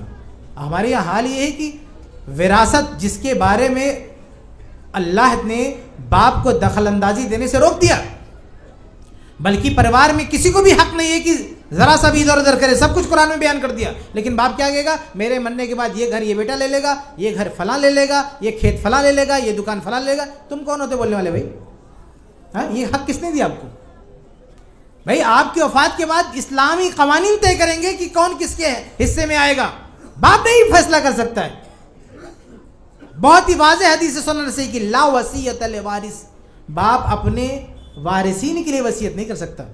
وارثین کو کیا ملنا اللہ نے طے کیا، ہاں جو وارثین سے باہر ہے ان کے لیے 1/3 بول سکتا ہے، کوئی پڑوسی ہے، کوئی دوست ہے، مسجد ہے، مدرسہ، بول سکتا ہے کہ اتنا پیسہ مسجد میں دے دینا، مدرسے میں دے دینا۔ جو فیملی سے باہر کے لوگ ہیں ان کے لیے بول سکتا ہے 1/3 زیادہ زیادہ، لیکن جو فیملی کے لوگ ہیں، جو وارثین ہیں، ان کے لیے باپ کچھ نہیں بول سکتا، سب کچھ اللہ نے بول دیا ہے۔ لیکن جب باپ بولے گا تو ناانصافی ہوگی، ناانصافی ہوگی تو خاندان میں بکھراؤ ہوگا، خاندان ٹوٹے گا۔ اور اسی لیے دیکھیے کہ یہ معاملہ بہت سارے گھروں میں پراپرٹی کو لے کر یہ معاملہ آتا ہے۔ اچھا، ایک اور وجہ بھی ہے خاندان ٹوٹنے کا کہ ہم وراثت کی تقسیم بر وقت نہیں کرتے، جس کی وجہ سے بہت سارے جھگڑے ہوتے ہیں۔ وراثت کی تقسیم کب ہونی چاہیے؟ آدمی کا انتقال ہوا، تجہیز و تکفین ہو گئی، اس کے فوراً بعد جتنا جلد ہو سکے وراثت تقسیم ہو جانی چاہیے۔ لیکن لوگ اس کو ڈیلے کرتے، بلکہ ابھی میں کسی صاحب کی تقریر سن رہا تھا، کہہ رہے تھے کہ ابھی میت کی قبر نہیں سوکھی ہے اور بٹوارے کی بات لوگ کر جاتے ہیں۔ ارے کرنا چاہیے، اسی دن کرنا چاہیے۔ ہمارے ممبئی میں دکتور عبید حفظہ اللہ، ان کے والد صاحب کا انتقال ہوا تو اسی دن انہوں نے پراپرٹی بانٹ دیا، اسی دن والد صاحب کو قبر میں دفن کر کے آئے، شام کو گھر پہ سب کو اٹھا کے بانٹ دیا، اسی دن سیم ڈے میں۔ ان کی والدہ کی وفات ہوئی، رات میں وفات ہوئی تھی، تو دوسرے دن انہوں نے پراپرٹی بانٹ دیا۔ یہ ہونا چاہیے تاکہ جھگڑے ختم ہو جائیں۔ بعد میں آپ ڈیلے کرو گے پراپرٹی تقسیم میں تو کس کا کون سی زمین کس کی ہے، کون سا گواہ ہے، کون سا ثبوت ہے، سب بھول جاتے لوگ، اور جھگڑا ہوتا، اور ایسا جھگڑا ہوتا کہ اس کو دنیا کی کوئی عدالت حل نہیں کر سکتی ہے، کوئی عدالت حل نہیں کر سکتی ہے۔ صحیح بخاری کی روایت ہے، مسلم احمد میں ہے، ایسا ہی وراثت کے کیس اللہ کے نبی کے پاس آیا، اللہ کے نبی صلی اللہ علیہ وسلم بھی اس کو حل نہیں کر سکے، اور اللہ کے رسول نے وارننگ دیا، کہا انکم تختصمون الیہ، کہ تم لوگ اپنے جھگڑے میرے پاس لے کر آتے ہو۔ یہ جھگڑا کیا تھا؟ وراثت کا تھا۔ مسند احمد میں اضافہ ہے فی مواریث بینہما، یہ وراثت کا مسئلہ تھا جو دونوں لے کر آئے تھے بھائی، یہ کہتا تھا میرا، یہ کہتا تھا میرا تھا، اور لیس بینہما بینا، کوئی دلیل نہیں تھی، کوئی ثبوت نہیں، کوئی ایویڈنس نہیں ہے، کیسے فیصلہ کرے گا کوئی؟ اللہ کے نبی نے کہا کہ صرف چرزبانی ہے، پتہ نہیں کس کی بات سن کے میں کیا فیصلہ دے دوں، ہو سکتا ہے غلط فیصلہ ہو جائے، اگر مجھ سے غلط فیصلہ ہو جائے تو اللہ کے یہاں تم کو بھرپائی کرنی پڑے گی، یہ فیصلہ نہیں اور یہ آگ کا ٹکڑا میں تم کو دے رہا ہوں۔ جب اللہ کے رسول نے ڈرایا ان کو تو دونوں بھائی کیا کرنے لگے؟ اللہ کے نبی یہ اس کو دے دو، وہ بولنا نہیں اس کو دے دو۔ تو اللہ کے رسول نے کیسے مسئلہ حل کیا؟ فیصلہ نہیں ہو پایا, صلح کیا, کہا اذهبا ثم استحما فاقتسما ثم استحما, کہ ایسا ہے کہ تم لوگ جاؤ اور اس پراپرٹی کے 2 ٹکڑے کر لو, آدھا تم لے لو اور آدھا تم لے لو. اور کیسے لے لو؟ ثم استحما, گوٹی ڈال کے لے لو. کبھی کبھی ایک پراپرٹی کے 2 ٹکڑے ہو گئے تو اس کو بھی لے کے جھگڑا ہوتا, میں ادھر کا لوں گا یا ادھر کا لوں گا. تو اللہ کے رسول نے فرمایا کہ 2 ٹکڑے کر لو, پھر قرآن اندازی کر لو جس کی قسمت میں جو آئے, اور دونوں ایک دوسرے کو معاف کر دو, کیونکہ یہ فیصلہ نہیں ہو رہا ہے, پتہ نہیں کس کا کیا حق ہے, یہ تو صلح ہو رہی ہے. اس کو صلح کہتے ہیں, فیصلہ نہیں کہتے ہیں, قضا نہیں ہے, صلح ہے. یہ اللہ کے رسول جس سے بڑا کوئی جج نہیں ہو سکتا, وراثت کے کیس میں فیصلہ نہیں دے سکتے, صلح کرنا پڑ رہا ہے. وجہ یہ ہے کہ وراثت کی تقسیم میں تاخیر ہوئی, کوئی ایویڈنس نہیں ہے, کوئی گواہ نہیں, کوئی ثبوت نہیں ہے. آج ہندوستان کی عدالتیں جو انگیج ہیں, کہا جاتا ہے کہ اتنے سارے کیسز پینڈنگ ہیں, فیصلہ نہیں ہو پاتا. اس کی ایک بہت بڑی وجہ ہے کہ وراثت پراپرٹی کے کیسز بھرے پڑے ہیں عدالتوں میں. جج لوگ ان کو سالو کرنے میں پریشان ہیں. آپ جا کے کسی بھی وکیل سے معلوم کر لیں, بڑی تعداد میں جو کیسز ہیں عدالتوں میں, وہ شاید دوسرے نمبر پر پراپرٹی کے کیسز ہیں. اتنا زیادہ مصروف کریں, یہ نوبت ہی نہیں آئے گی اگر بر وقت ہم بانٹ لیں, تو بر وقت تقسیم ہو جائے تو نوبت نہیں آئے گی. تو معاملہ صرف یہ نہیں ہوتا ہے کہ تقسیم نہیں ہو پاتی ہے صحیح سے, بلکہ خاندان بکھر جاتا ہے. ایک دوسرے کے بٹوارے کے بعد دیکھیں آپ, گھر میں بٹوارے کے بعد پھر بھائیوں میں وہ پیار نہیں رہتا. بٹوارے کے بعد ایک دوسرے کے دشمن ایک دوسرے کا منہ نہیں دیکھ رہے ہیں, کیونکہ بٹوارا صحیح طریقے سے ہوا, اس پر کوئی سہمت نہیں, کسی کو اطمینان نہیں ہے. وجہ یہ ہے کہ آپ نے تاخیر کیا. اس لیے میرے بھائیوں بر وقت بانٹنا چاہیے. اچھا, آج کے زمانے میں اگر ہم یہ کہیں کہ بر وقت بانٹ لو, تو کچھ لوگ جذباتی باتیں کرتے ہیں. کیا کہتے ہیں؟ کہتے ہیں کہ ایک حویلی باپ بنا کے گیا, اپنا خون پسینہ بہا کے ایک گھر بنایا, اور آج مر گیا تم اس کو توڑ رہے ہو. باپ کی نشانی ہے, اس کو بانٹنے کے لیے بیچنا پڑے گا, توڑنا پڑے گا. اس کو مت توڑو, پریوار روئے گا, پریوار آنسو بہائے گا, اماں روئے گی. سمجھ رہے, یہ باتیں ہوتی نا میرے بھائیوں. آج تو صرف اماں روئے گی, آج تو پریوار صرف آنسو بہائے گا, لیکن اگر آج تم نے تقسیم نہیں کیا تو کل اسی پریوار میں خون بہے گا. جو لوگ آنسو نہیں بہاتے ہیں, آگے چل کر ان کی قیمت خون سے چکانی پڑتی ہے. جھگڑے ہوتے ہیں, خون خرابہ ہوتا ہے, لڑائیاں ہوتی ہیں, کورٹ کچہری تک معاملہ ہوتا ہے, پورا خاندان ذلیل ہوتا ہے. اگر ٹائم پہ تھوڑا سا رول لیے ہوتے اور بڑھ جانے دیا ہوتا تو یہ نوبت نہیں آتی. لیکن ان چند آنسوؤں کو بچانے کی خاطر, ان کو روکنے کی خاطر کتنی بڑی قربانی یہ پریوار دیتا ہے. خاندان بکھر جاتا ہے, بھائی بھائی کا دشمن ہو جاتا ہے, مرڈر تک ہو جاتا ہے. یہ سب کچھ آدمی برداشت کرتا ہے, لیکن بر وقت تقسیم کر کے رونا برداشت نہیں. کتنی اچھی بات ہے. تو یہ چیزیں بھی خاندان کو بکھیرتی ہیں, خاندان میں اختلاف پیدا کرتی ہیں. اس لیے مالی اعتبار سے کوئی ناانصافی نہیں ہونی چاہیے پریوار میں. جس کا زندگی میں باپ کو دینا سب کو دے, وفات کے بعد فوراً وہ پیسہ بڑھ جانا چاہیے, اس میں ذرا سے بھی تاخیر نہیں کرنا چاہیے, ورنہ خاندان ٹوٹے گا. سمجھ رہے, اگر پیار محبت سے نہیں بٹے گا تو کل لڑائی جھگڑا ہوگا, اس کے بعد بانٹنا پڑے گا, وہ بھی صحیح سے کوئی دنیا کی کوئی عدالت نہیں بانٹ پائے گی. جب زیادہ لیٹ ہو جائے گا تو صلح ہی کرنا پڑے گا. آگے بڑھتے ہیں.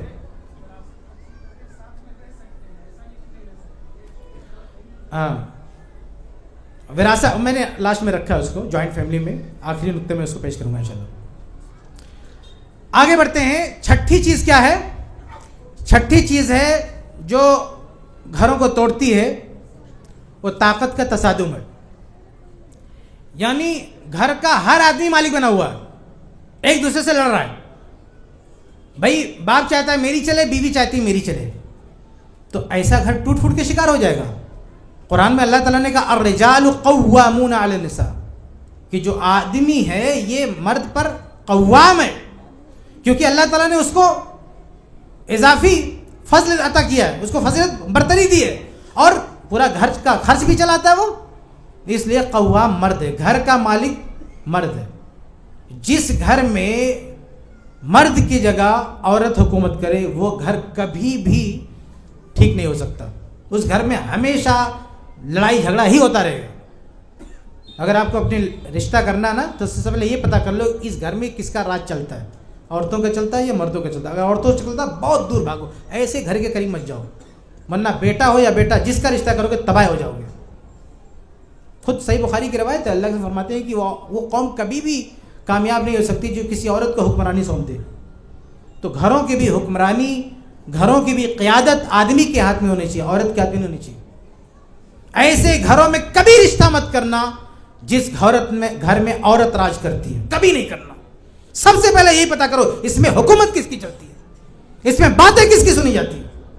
اگر عورت گھر چلا رہی ہے، ارے بھائی ایک گھر ہے، باپ مر گیا، کوئی آگے پیچھے نہیں، عورت کما کھا رہی ہے، الگ بات ہے. لیکن باپ زندہ ہے، گھر کا اغوا زندہ ہے، اس کے ہوتے ہوئے اس کو بالکل سلیپنگ موڈ پہ ڈال دیا ہے اور سارے فیصلے بیوی کر رہی ہے. ایسا گھر صحیح گھر نہیں ہے. ایسے گھر میں برکتیں نہیں آئیں گی، صرف جھگڑے و فساد ہوں گے. اس لیے طاقت کا توازن ہونا چاہیے، تصادم نہیں ہونا چاہیے. فیصلے کا حق جو ہے شوہر کو ہونا چاہیے، بیوی کو نہیں ہونا چاہیے، بچوں کو نہیں ہونا چاہیے، باپ کو ہونا چاہیے. اس کو پورے پریوار کو تسلیم کرنا چاہیے کہ یہ ہمارا اغوا، یہ ہمارا قائد، یہ ہمارا گھر کا رہنما ہے، اس کے انڈر میں، اس کی ماتحتی میں ہم کو رہنا ہے.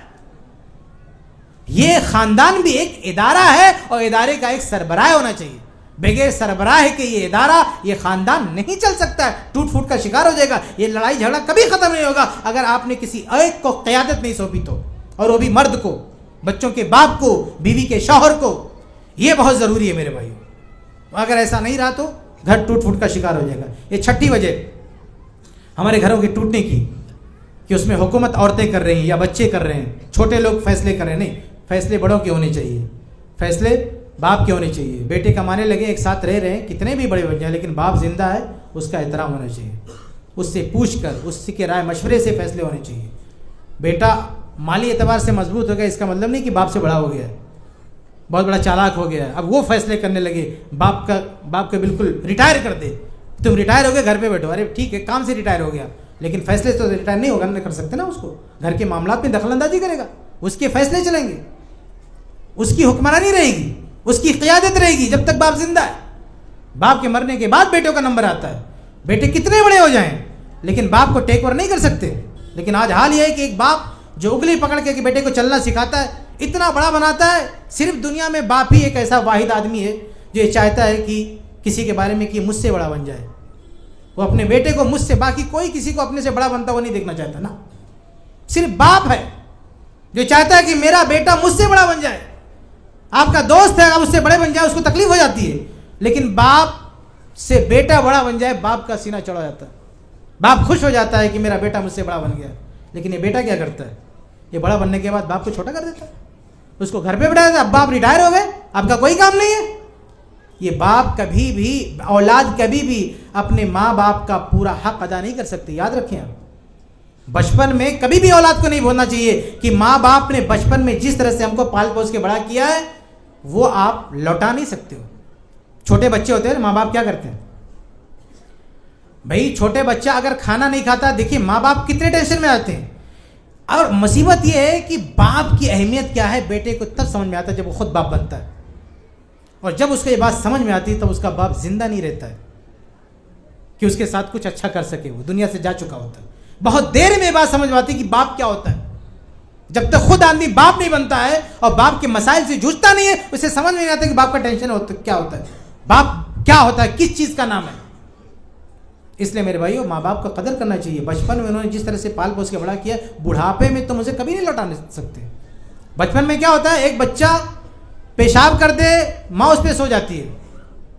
بلکہ اگر بچہ پیخانہ نہ کرے نا تو ماں باپ کو ٹینشن ہو جاتا، اس کو ڈاکٹر کے پاس لے جائیں گے کہ بھئی یہ تو پیخانہ نہیں کر رہا.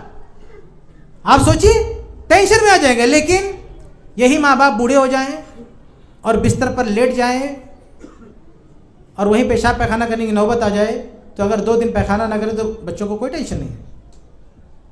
اور ہو سکتا ہے کہ بیٹے بھی ماں باپ کا پیشاب پیخانہ صاف کر دے، بڑھاپے میں کرتے بھی ہیں، اس سے انکار نہیں. لیکن اس پیار سے نہیں کر سکتے جس پیار سے ماں باپ نے بچپن میں ان کا پیشاب پیخانہ صاف کیا.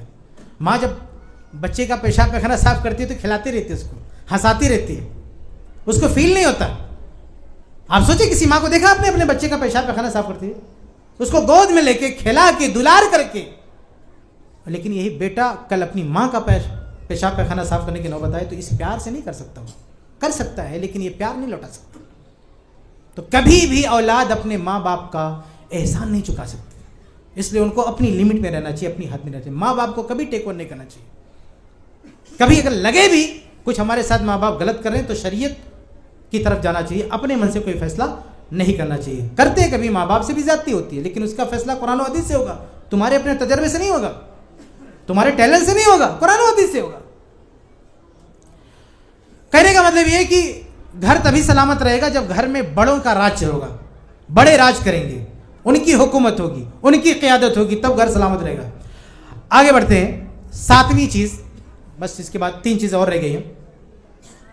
7واں سبب جو گھر کو توڑتا ہے ہمارے یہاں, وہ ہے ایک دوسرے کے مزاج کو نہ سمجھنا, اس کے مطابق اس کے ساتھ تعامل نہ کرنا. ہر آدمی کا مزاج الگ الگ ہوتا ہے, ایک جیسے ایک سانچے میں سب ڈھل کے نہیں آئے. گھر تبھی چل سکتا ہے جب دوسرے کے مزاج کا خیال رکھا جائے. آپ دیکھیں, ابو بکر صدیق رضی اللہ تعالیٰ عنہ نے اپنی ایک بیٹی اللہ کے رسول کو دی, اور ایک دوسری بیٹی زبیر ابن العوام رضی اللہ تعالیٰ عنہ کو دی, شادی ہو گئی. صحیح بخاری کی روایت ہے, اسما کہتی ہیں کہ جب زبیر رضی اللہ عنہ نے مجھ سے شادی کی تو ان کے پاس نوکر چاکر کچھ بھی نہیں تھا, کوئی مال و دولت نہیں تھی, کچھ بھی نہیں تھا, خالی فقیر آدمی تھے. لیکن سب سے بڑے آدمی نے اپنی بیٹی ان کو دے دیا, کیونکہ آگے چل کے وہ جنتی صحابی بنے. 10 عشرے مبشرہ میں آتے ہو. جب شادی ہوئی تھی تب جنتی صحابی ڈکلیئر نہیں کیا گیا تھا, لیکن ابو بکر صدیق کی جو تجربہ تھا, شخصیتوں کو پہچاننے کا جو ملکہ تھا, کہ انہوں نے جس کو بھی اپنی بیٹی دی وہ آگے چل کے بہت بڑے آدمی بنے, جبکہ شادی کے وقت بڑے نہیں تھے.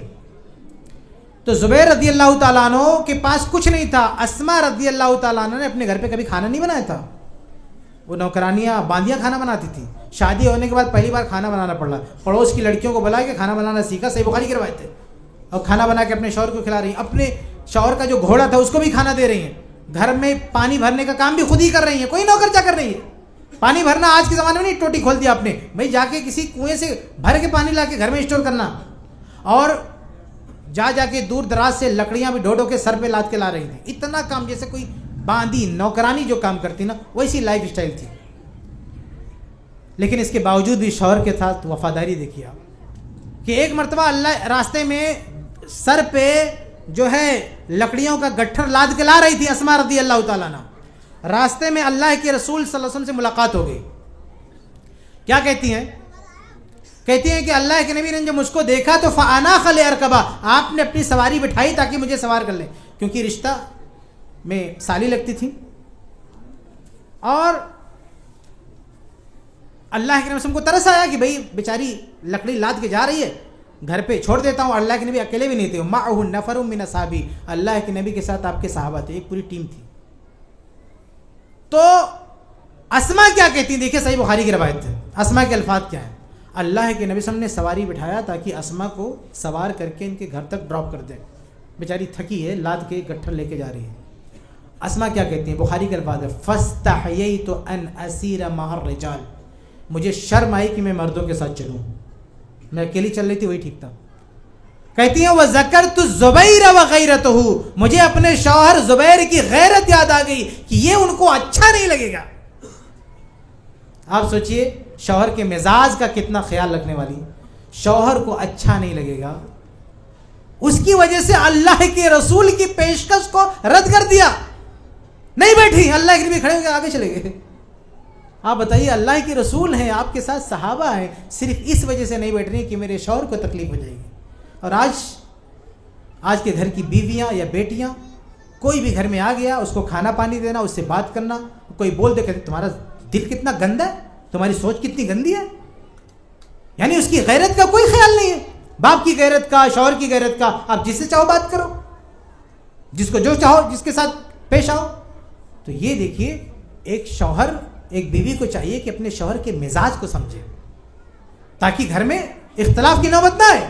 ایک اور واقعہ دیکھیں, صحیح مسلم سے, صحیح بخاری کا واقعہ ہے, صحیح مسلم کا واقعہ ہے کہ اسما رضی اللہ تعالیٰ عنہ کا جو گھر تھا, زبیر رضی اللہ کا جو گھر تھا نا, بڑا گھر تھا, اور سامنے جگہ خالی تھی, اور شاید وہاں پیڑ یا کوئی دیوار تھی جس کا سایہ تھا. تو ایک فقیر آدمی آتا ہے گھر پہ, اور کیا کہتا ہے یا ام عبداللہ انی رجل فقیر, کہ اے ام عبداللہ ان کے بیٹے کا نام عبداللہ بن زبیر.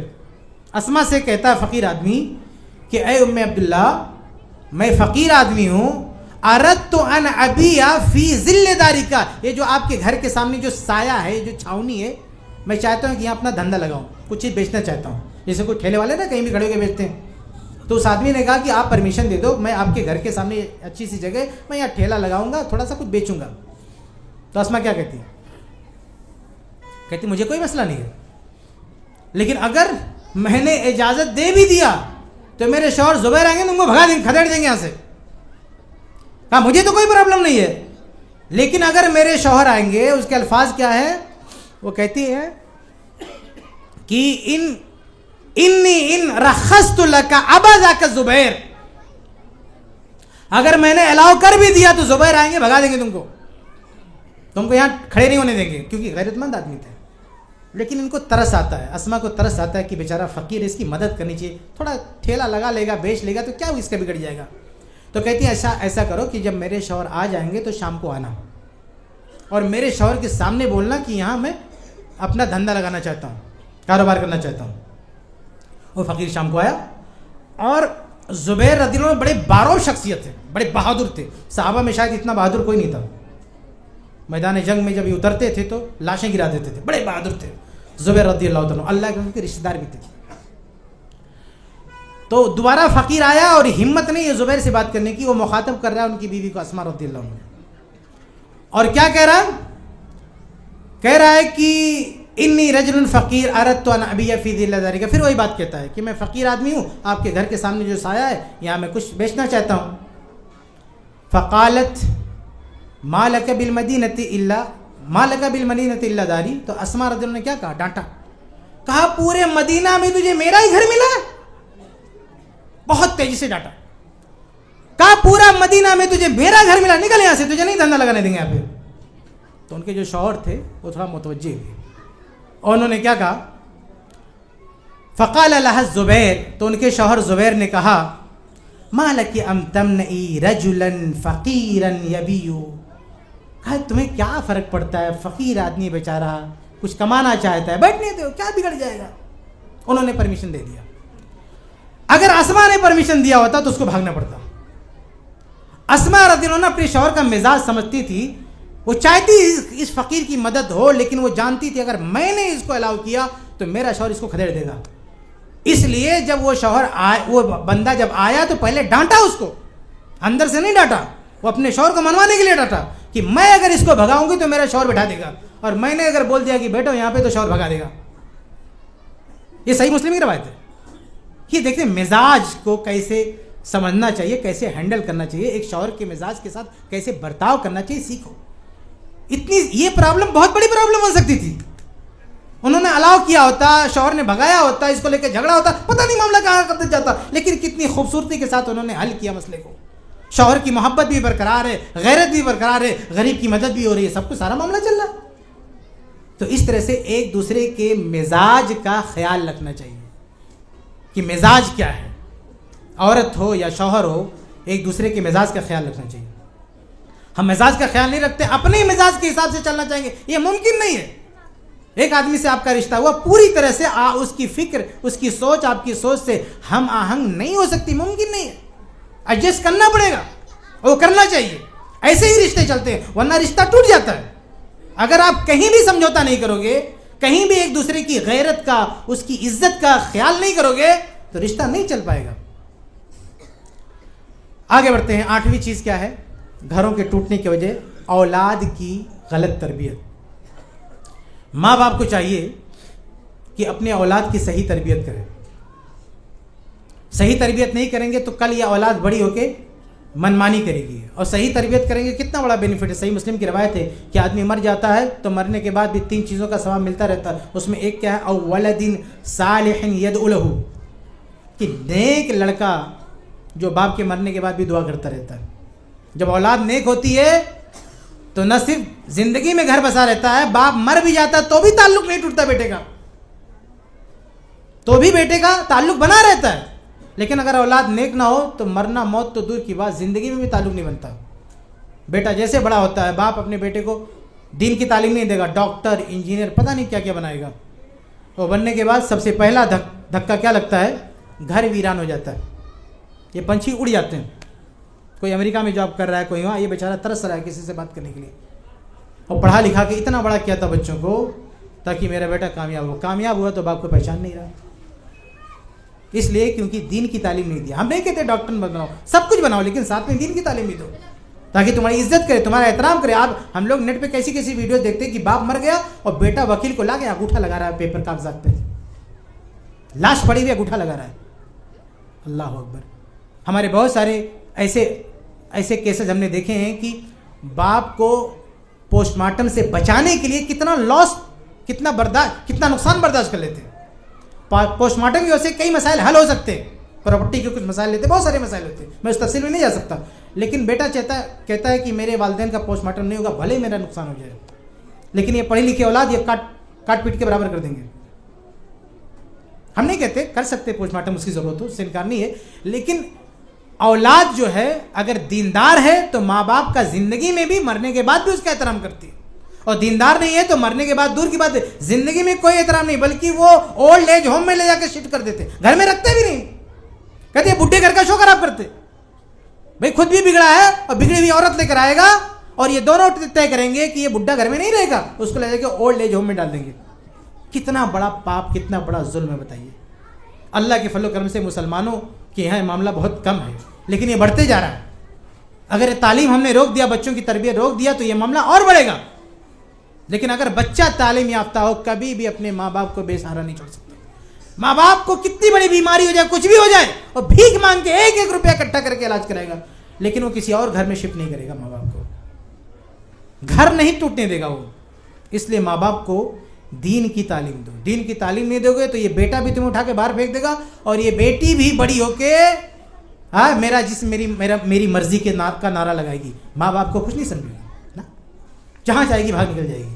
اور پھر اس باپ کے دل سے پوچھو، بڑا ہو کے 15-16 سال جس اولاد کو پال پوس کے بڑا کیا، اور اس کے سامنے گراتے ہوئے کسی کا ہاتھ پکڑ کے نکل جائے تو کیا بیتتی ہوگی اس کے باپ پر؟ قصور کس کا؟ اس باپ کا قصور ہے، اس کو یہ تربیت دیا کہ کسی کا ہاتھ پکڑ کے وہ بھاگ جائے، گھر ٹوٹ جائے، پورے گاؤں میں اس کی ذلت ہو جائے۔ یہ سب کچھ اس لیے ہوتا ہے کیونکہ ہم نے اولاد کو دینی تربیت نہیں دی ہے۔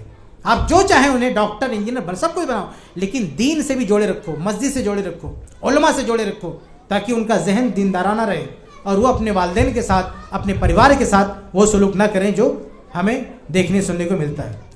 آگے بڑھتے ہیں۔ 9ویں چیز، خاندان بکھرنے کا یا گھر ٹوٹنے کا نواں جو سبب ہے وہ یہ ہے کہ ہمارے گھر کے بعض افراد ایک ہی عمل دیکھ کر پورا فیصلہ کر دیتے اسی پہ۔ کسی دن کوئی اچھا کام کیا، اب وہ اس کی ہزاروں غلطیوں پہ پردہ ڈال دیتے، یا کوئی ایک غلطی دیکھی تو ہزاروں خوبیوں سے آنکھیں بند کر دیتے۔ بھئی بیوی ہے، کبھی اس سے غلطی ہو گئی، غصہ آ گیا، آتا ہے غصہ، آنے دو، لیکن آپ فوراً کمپیئر کرو کہ آج اس نے غلطی کی ہے، لیکن اس سے پہلے جو اس نے اچھائیاں کی ہیں وہ زیادہ ہے یا یہ غلطی زیادہ ہے؟ اگر وہ غلطی بڑی ہے تو بے شک وہ سزا کی مستحق ہے، لیکن اگر وہ غلطی چھوٹی ہے، اچھائیاں اس کی زیادہ ہیں تو اگنور کرو۔ اللہ کے رسول کی حدیث ہے صحیح مسلم کی، ابو ہریرہ رضی اللہ تعالیٰ عنہ حدیث کے راوی ہیں، بڑا پیارا اصول بیان کیا اللہ کے نبی نے۔ یہ اصول صرف فیملی پر نہیں، کمپنیوں میں، اداروں میں، آفسوں میں، ہر جگہ اپلائی کرنا چاہیے۔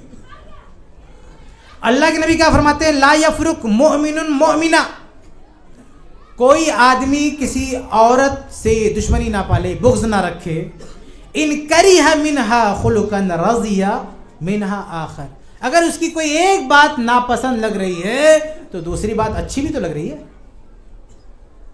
تو ایک بات ناپسند آئی، اس کی بنیاد پر آپ نے پورا گھر توڑ دیا، گھر کو توڑ دیا آپ نے، لیکن آپ نے یہ نہیں دیکھا کہ دوسری اچھائیاں بھی ہیں۔ آپ کسی آفس میں کام کر رہے، باس نے آپ کو برا بھلا بول دیا، آپ نے استعفیٰ دے دیا، ریزائن دے دیا، آپ کو دیکھنا چاہیے کہ آج اس نے غلط بولا ہے تو آج سے پہلے اچھا کتنا بولا ہے۔ آپ کہیں بھی کسی بھی لوگوں کی کسی بھی جماعت میں ہو کر کسی نے کچھ کہہ دیا، فوراً کمپیئر کرو کہ اس نے آج غلط کیا، لیکن کیا صرف اس نے غلط ہی کیا ہے؟ روزانہ غلط ہی کرتا ہے، اس نے اچھا بھی کیا؟ اگر اس کی اچھائیاں زیادہ ہیں تو اگنور کرو، معاف کر دو، چھوڑ دو۔ اس سے کیا ہے؟ گھر ٹوٹنے سے بچ جائے گا۔ لیکن اگر ایک ایک بات لے کے آپ ڈیسیژن لوگے تو گھر ٹوٹ جائے گا۔ تو اللہ کے نبی نے بڑا پیارا اصول دیا ہے کہ ایک بات اچھی لگ رہی ہے تو دیکھو دوسری بات، ایک بات غلط لگ رہی ہے تو دیکھو دوسری بات اچھی بھی لگ سکتی ہے، ایک بات بری لگ رہی ہے دوسری باتیں اچھی بھی لگ سکتی ہیں۔ تو یہ 9ویں چیز ہے. آگے بڑھتے ہیں. 10ویں اور آخری چیز, ہمارے گھر کو توڑنے کے لیے اس وقت ہمارے سماج میں, ہمارے ہندوستان کے, پوری دنیا کے لحاظ سے نہیں, ہندوستان کے لحاظ سے ہمارے یہاں جو جوائنٹ سسٹم کا جو رواج ہے, جوائنٹ فیملی کا, مشترکہ خاندان کا, یہ بھی فساد کی بہت بڑی وجہ. ہمارے اسلاف میں, بلکہ آج بھی سعودی عرب وغیرہ میں ایسا نہیں ہے جو سسٹم یہاں چل رہا ہے کہ خاندان کتنا بھی بڑا ہو گیا اور وہ ساتھ میں لدا ہوا ہے. بھائی میں نے شروع میں کہا تھا کہ گھر کا مطلب کیا ہے, باپ ہے, اس کی اولاد ہے, اس کی بیوی ہے, اس کے ماں باپ ہے, یہ چھوٹا سا گھر چل جائے گا. لیکن اب وہ اولاد اور بڑی, اور پوتے پڑپوتے سب ہوتے گئے, بھائی چاچا سب کی شادی, اور سب ایک ساتھ لدے ہوئے ہیں, ایک جگہ کھانا بن رہا ہے, کوئی پرائیویسی نہیں ہے. ایسے گھر کا ستیاناش ہو جاتا. اس میں ہمیشہ جھگڑا, چغلی, غیبت, پتہ نہیں کیا کیا ہوتا. بہت ساری اسلام کی مخالفت ہوتی ہے. ہمارے پاس وقت نہیں ہے کہ میں آپ کے سامنے تفصیل سے بات رکھوں. اس کا علاج کیا میرے بھائی؟ اس کا علاج یہ ہے کہ آدمی جو ہے فوراً, جیسے ایک فیملی الگ ہو رہی ہے, مثال کو آپ نے ایک بیٹے کی شادی کیا, اس کو بیوی کے ساتھ الگ اس کو شفٹ کریں, اس کو پرائیویسی دیں, اس کا چولہا الگ کریں, اس کا رہنا سونا الگ کریں, آپ کو اللہ نے پیسہ دیا اس کا باتھ روم الگ کریں, سب کچھ الگ, اس کو پرائیویسی دیا. پھر آپس میں ٹکراؤ نہیں ہوگا. جتنی فیملی اتنا گھر ہونا چاہیے, الگ الگ سب کا سیٹ اپ ہونا چاہیے. لیکن جو ہمارے یہاں جوائنٹ, یہ اصل میں ہم نے ہندوؤں سے اڈاپٹ کیا ہوا ہے. یہ ہمارا اسلامی کلچر نہیں ہے, یہ یہاں کا, اس ملک کا کلچر ہے. اسلام سے اس کا کوئی لینا دینا نہیں ہے. اس لیے اس چیز کو بھی ختم کرنا چاہیے. اور اس کی وجہ سے ایک بڑی پرابلم جو شروع میں ذکر کر رہا تھا, وراثت کا مسئلہ آتا ہے کہ وراثت میں بٹوارا نہیں ہونے دیتے, کیونکہ جوائنٹ فیملی سسٹم کو لے کے چلنا ہے. یہ سسٹم ہمیں وراثت نہیں بانٹنے دیتا ہے, وراثت کی تقسیم کو ڈیلے کر رہا ہے. یہ بہت بڑا مسئلہ ہے. اور جیسا کہ شیخ کہہ رہے تھے کہ اگر آپ کو الگ ہونے کے بعد بھی ایک دوسرے سے تعلق بنائے رہ سکتے ہیں, یعنی الگ الگ گھر لینے کے باوجود بھی بہت سارے معاملوں کو اشتراک کے ساتھ آپ نبھا سکتے ہیں. کوئی بزنس چل رہا ہے, ٹھیک ہے, مشترکہ پارٹنر بن کے آپ بزنس چلاؤ, کیا دقت ہے؟ ایسے بہت سارے معاملات ہیں. کوئی کاروبار ہے, آپ ایک ساتھ کرو, کوئی مسئلہ نہیں. لیکن یہ رہائش ایک ساتھ رہے, یہ معاملہ الگ الگ کرو, چولہا الگ کرو, سب کی اپنی اپنی پرائیویسی ہے, سب کو اپنا اپنا حق دو. اس کے بعد جو کام ہو سکتا ہے ایک ساتھ وہ کرو, جو جس کو کرتے ہوئے آپ اسلامی تعلیمات میں بھی عمل کر سکتے ہیں. بزنس ایک ساتھ کرو, کاروبار ایک ساتھ کرو, آپ کا کھیت کھلیان ہے اسے بھی ایک ساتھ رکھو, کوئی دقت نہیں. لیکن جو چیزیں مسئلے کھڑا کرتے ہیں ان کو فوراً الگ کرو. اور وراثت آپ فوراً تقسیم کرو. اس میں تقسیم کرنے کے بعد آپ آپسی سمجھوتے کے ساتھ ایک دوسرے کے ساتھ کاروبار کر سکتے ہو. جب آپ کا من نہیں کہ آپ الگ کر سکتے ہو, کیونکہ بٹوارا ہو چکا ہے. لیکن اس کو ڈیلے مت کرو, اس کو ڈیلے نہیں کرنا چاہیے. اور ایک بات اور ہے کہ میں بات اسی پہ ختم کروں گا کہ بٹوارے کا, جوائنٹ فیملی سسٹم سے ہٹنے کا یہ مطلب نہیں ہے کہ آپ رشتوں کو بھول جاؤ. بانٹنے کا ہی مطلب تھوڑی ہوتا ہے کہ آپ کی رشتہ داری ختم ہو رہی ہے. بھائی صحابہ کا ہم دیکھتے ہیں, ایک گھر کا تو الگ بات ہے, اپنی بیٹیوں کی شادی کرتے تھے, شادی کرنے کے بعد بھی نہیں بولتے تھے. ہمارا حال کیا ہے؟ عجیب معاملہ ہے. یعنی جوائنٹ فیملی کو ہم ایسا سوچتے ہیں کہ ٹوٹنا نہیں چاہیے, لے کے چلنا چاہیے. اور جب بیٹیوں کی شادی کرتے ہیں تو یہ سوچ کے کرتے ہیں کہ جہاں یہ اس کا اصل گھر وہ ہے, اس کو اس گھر سے نکال کے باہر کر دیتے. حالانکہ ہر لڑکی کا پرماننٹ گھر اس کے باپ کا گھر ہوتا ہے. اس کے سسرال کا کیا ٹھکانا, کل کو طلاق دیا کہاں جائے گی وہ؟ اس کا پرماننٹ, کسی بھی لڑکی کا پرماننٹ گھر اس کے باپ کا گھر ہوتا ہے, اس کے شوہر کا گھر نہیں ہوتا ہے. ہاں اس کا بیٹا بڑا ہو گیا, وہ اپنے پاؤں پہ کھڑا ہو گیا تو ٹھیک ہے, وہ بھی ماں بھی وہاں رہے گی. لیکن جب تک اس کے بیٹے اپنے پاؤں پہ کھڑے نہیں ہیں, اس کے باپ کے گھر کا کوئی بھروسہ نہیں ہے, اس کے شوہر کے گھر کا کوئی بھروسہ نہیں. کل طلاق ہو جائے کہاں جائے گی وہ؟ باپ کے پاس ہی آنا اس کو. اس لیے ہر عورت کا پرماننٹ گھر اس کے باپ کا گھر ہوتا ہے. لیکن ہمارا یہ ظالم معاشرہ یہ کہتا ہے کہ ہم لوگ بانٹیں گے نہیں, اور بیٹیوں کو اٹھا اٹھا کے دوسرے گھر شفٹ کر رہا ہے, یہاں پراپرٹی میں ان کا حصہ ختم کر رہا ہے. کیوں؟ یہ کون سا جوائنٹ فیملی سسٹم ہے بھائی کہ اپنی اولاد کا جہاں یہاں حصہ آپ نے ختم کر دیا؟ کیوں ختم کر دیا آپ نے؟ تو ہمارے اسلاف جو تھے, صحابہ تھے, وہ بیٹیوں کی شادی کرنے کے بعد بھی پراپرٹی میں حصہ دیتے تھے. آپ دیکھیے بٹوارا ایک ساتھ نہیں رہتے تھے, جوائنٹ فیملی سسٹم نہیں تھا, لیکن یہ پیارا محبت کہ سب کو ان کی حقوق ملتے تھے. حتیٰ کہ شادی ہونے کے بعد یعنی وراثت سے ہٹ کے بھی, ابھی میں واقعہ سنایا کہ اسما رضی اللہ تعالیٰ عنہ جا کے اتنا سارا کام کرتی تھی, زبیر سے شادی ہو گئی تھی. شادی کے بعد انہوں نے اپنے ابا سے شکایت نہیں کی, ابو بکر صدیق سے, کہ ابا مجھے کس گھر میں ڈال دیا, اتنا کام کرنا پڑتا ہے. لیکن جو واقعہ پیش آیا تھا, جو میں نے سنایا, اس واقعے کی خبر جب ابو بکر صدیق کو پتہ چلی تو وہ فوراً ایک غلام لے کر آئے اپنی بیٹی کے پاس. اور کہا بیٹا آج سے تمہارا کام یہ کرے گا, تم بہت تھک جاتی ہو, مجھے پتہ چلا.